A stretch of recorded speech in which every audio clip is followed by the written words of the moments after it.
Halo semuanya, perkenalkan nama aku Kesha Jepanya Huta Galung dari kelas 4C. Dan di sini aku akan menjelaskan beberapa pemahaman yang aku dapat dari YouTube, yang dimana YouTube ini menjelaskan tentang bagaimana kita bernegosiasi. Dan pemahaman pertama yang aku dapat yaitu tentang negosiasi. Dan apa sih negosiasi itu? Negosiasi adalah sebuah kolaborasi antara dua orang atau lebih untuk mencari solusi secara bersamaan.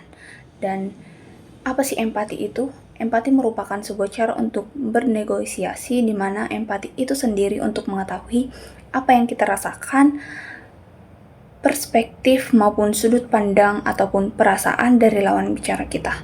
Dan empati itu bukan kompasi atau juga bukan simpati. Kita dapat merubah sudut pandang maupun keputusan dari lawan bicara kita, yang berarti kita harus memahami apa sih prinsip, aturan, dan kita harus menghormati prinsip dan aturan-aturan dari mereka. Berikutnya, setelah memahami, coba kita pikirkan apa sih yang mereka negosiasikan, apa yang ditawarkan, dan untuk mendapatkan negosiasi, kita memiliki beberapa cara. Negosiasi itu ibarat kalau kita bisa menghormati prinsip dan aturan-aturan kita sendiri, apakah kita juga bisa menghormati prinsip dan aturan-aturan itu sendiri?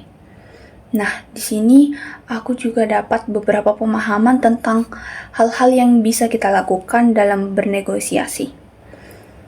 Yang pertama, lakukan sesuatu yang membuat mereka percaya bahwa negosiasi kita datang dengan niat yang baik dan bukan menipu.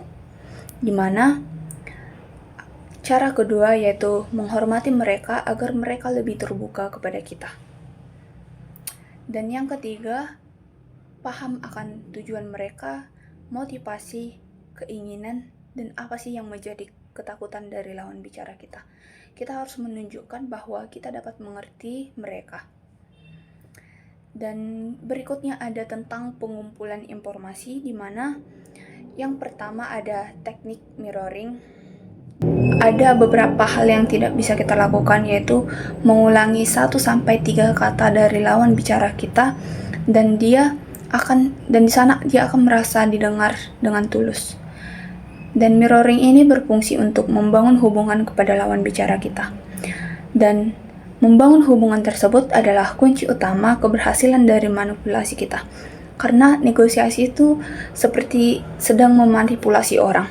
Dan yang kedua ada labeling, di mana kita menebak perasaan lawan bicara kita. Dan efeknya apa?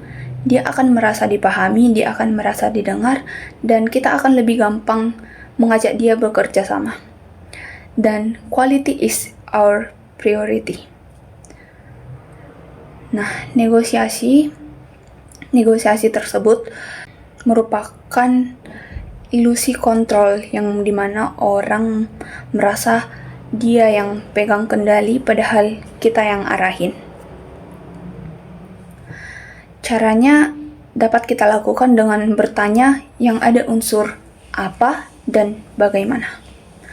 Dan kemudian tips lain dari negosiasi dapat kita lakukan dengan memastikan bahwa komunikasi kita tidak terlalu panjang terhadap lawan bicara kita.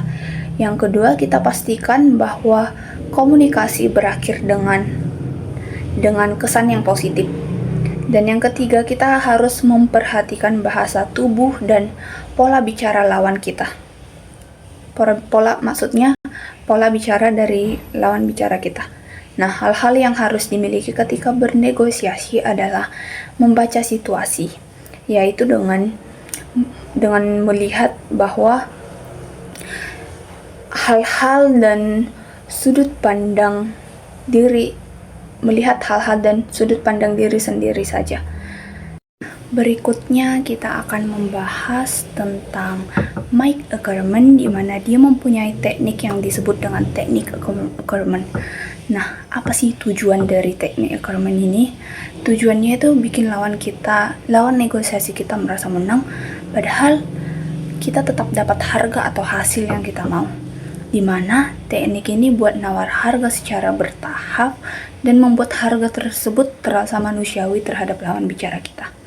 Pertanyaannya, kenapa teknik ini efektif? Karena manusia bernegosiasi itu memakai emosi dan bukan logika secara penuh. Orang suka merasa menang, merasa berhasil menurunkan harga, dan punya kontrol, padahal sebenarnya arah negosiasinya ini sudah kita atur dari awal. Contoh simpelnya itu, harga motor bekas yang ingin kita jual ini harganya 15 juta. Target penjualan kita itu kita letak di harga 12 juta. Dan di situ kita menawarkannya jangan langsung bilang 12 juta ya, tapi kita lakukan secara bertahap. Misalnya kayak aku tawarin kamu 7,8 juta, terus kita naikin lagi ke 10,2 juta, ke 11,4 juta, dan di 12 jutanya kita lakukan final, kita lakukan deal harganya. Ditambah dengan sikap kita yang santai dan tetap sabar. Yang sering salah dalam teknik ini karena kita sebagai orang yang bernegosiasi terlalu agresif, terlalu memberi harga cepat naik, terlalu emosi, kelihatan terlalu pengen langsung kasih batas yang maksimal. Dan kalau lawan tahu kita sangat ingin barangnya, kalau posisi negosiasi kita itu pasti akan melemah. Ini saya akan menambahkan tentang pemahaman saya sendiri, yaitu negosiasi sering dibilang mirip manipulasi karena keduanya sama-sama mencoba memengaruhi keputusan orang lain. Padahal bedanya ada di tujuan dan caranya. Yang pertama yang saya dapat itu perbedaan utamanya negosiasi. Tujuannya itu hanya mencari kesepakatan, dua pihak sama-sama sadar dan melakukan tawar-menawar, dan masih ada pilihan untuk lawan bicara kita untuk menolak ataupun setuju. Misalnya nih, kalau kita ambil dua barang, bisa kurang harganya. Itu normal karena kedua pihak tahu bahwa mereka sedang bernegosiasi atau melakukan tawar-menawar terhadap barang tersebut. Nah, sekian dari pemahaman yang dapat saya sampaikan, dan terima kasih. See you next video.